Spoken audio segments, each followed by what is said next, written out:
शृंग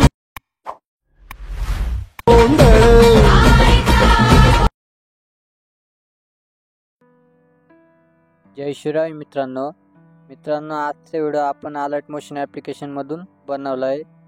आजचा video complete बघून नक्की एडिट करा। सोबत मित्रांनो आज जे पण काही मटेरियल लागलेलं आहे ते या व्हिडिओच्या डिस्क्रिप्शन मधून तुम्ही देखील ते डाउनलोड करू शकता। तर घेतो मी अलर्ट मोशन ॲप्लिकेशन ओपन करून। तर ओपन केल्यानंतर हा एक इंटरफेस तुम्हाला अशा पद्धतीने भेटणार आहे। तर बिटमार्क ॲड करून इम्पोर्ट करून घ्यायचं आहे। तर बिटमार्कला घेतो मी ओपन करून। तो ओपन केल्यानंतर हा एक इंटरफेस तुम्हाला अशा पद्धतीने भेटणार आहे। तर इथं प्लसचा आयकॉन त्याच्यावर क्लिक करून टाका आणि शेपच्या शेजारी मीडियाचं ऑप्शन द्या। मीडियामध्ये जा, तुमचा अल्बम तुम्हाला ओपन होऊन जाईल। जो तुमचा मॉडेलची इमेज आहे तुम्ही त्याला सिलेक्ट करून घ्या। तर या पद्धतीने मॉडेलची इमेज सिलेक्ट केल्यानंतर वरती 3 डॉटवर क्लिक करून टाका आणि इथं फिल कॉम्पोजिशन एरिया सिलेक्ट करून इथं डन करा। एवढं केल्यानंतर तुमच्या मॉडेलची इमेज त्याला क्लिक करून टाका आणि त्याला असं लास्टपर्यंत घेऊन जा। लास्टपर्यंत घेऊन झाल्यानंतर इथं 2 नंबरला ऑप्शन भेटतं त्याच्यावर क्लिक करून टाका, म्हणजे तुमचा फोटो फायनली इथं लास्टपर्यंत येऊन जाईल। एवढं केल्यानंतर बघू शकता तुम्ही इथं स्टार्टिंगला आल्यानंतर तुम्ही त्या ॲरोनी ऑटोमॅटिक बीट येऊन जाशाल। मी बीट ऑलरेडी सेट केले तर बघू शकता। तर आपलं पहिले बीट आहे 2.24। तर पहिल्या तुमच्या इमेजवर क्लिक करून टाकायचं। पहिल्या बीट आल्यानंतर इथं मधलं ऑप्शन मारायचं, म्हणजे इथं आपला कट पडतो बघू शकता।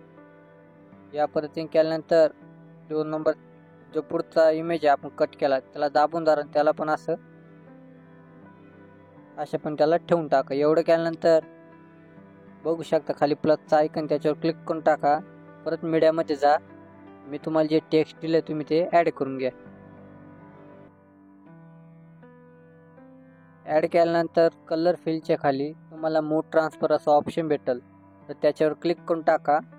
ते टेक्स्ट असं वर घेऊन जा, या पद्धतीने त्याला सेट करून टाका।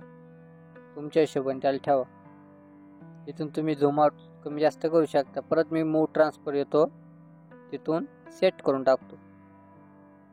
तर अशा मी सेट केल्यानंतर बॅक येतो, त्याला पण असं लास्टपर्यंत घेऊन टाकायचे। तर एवढं झाल्यानंतर डायरेक्ट बॅक या आणि शेक इफेक्टचा प्रोजेक्ट त्याला ओपन करा। त्याला ओपन केल्यानंतर इथं पहिला इफेक्ट भेटेल तुम्हाला शेक इफेक्ट 1।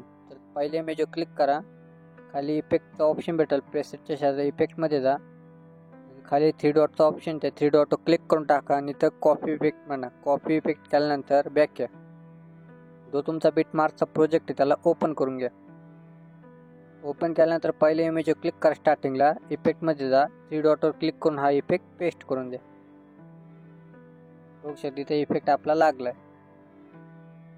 परत बॅक या, परत शेक इफेक्टचा प्रोजेक्ट ओपन करा। ओपन केल्यानंतर इथं बघू शकता शेक इफेक्ट 2। तर परत खालच्या इमेजवर क्लिक करा, त्याच्या परत इफेक्टमध्ये जा, 3 डॉट क्लिक करून हा इफेक्ट कॉपी करा। परत बॅक या, परत बिटमार्कचा प्रोजेक्ट त्याला आपण ओपन करून घ्या।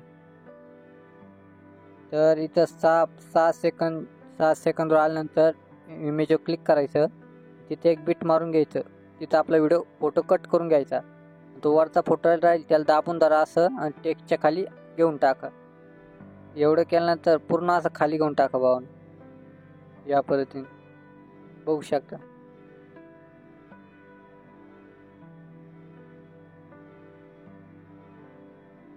तर 4 सेकंद 15 पॉईंट तिथं आल्यानंतर तुमच्या फोटोवर इथं कट मारून घ्यायचं।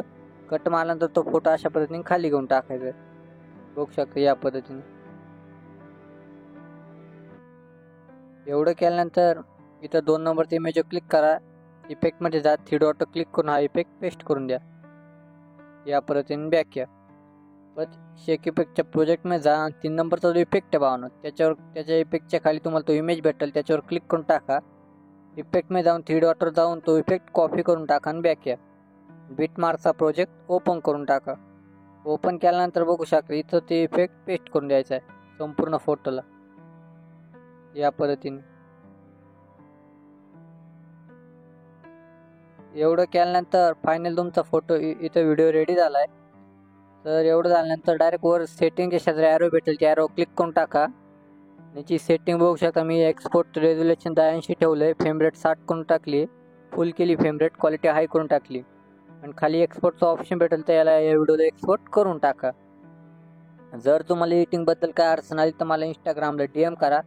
चला भावना, भेटूया आपण पुढच्या ट्युटोरियलला.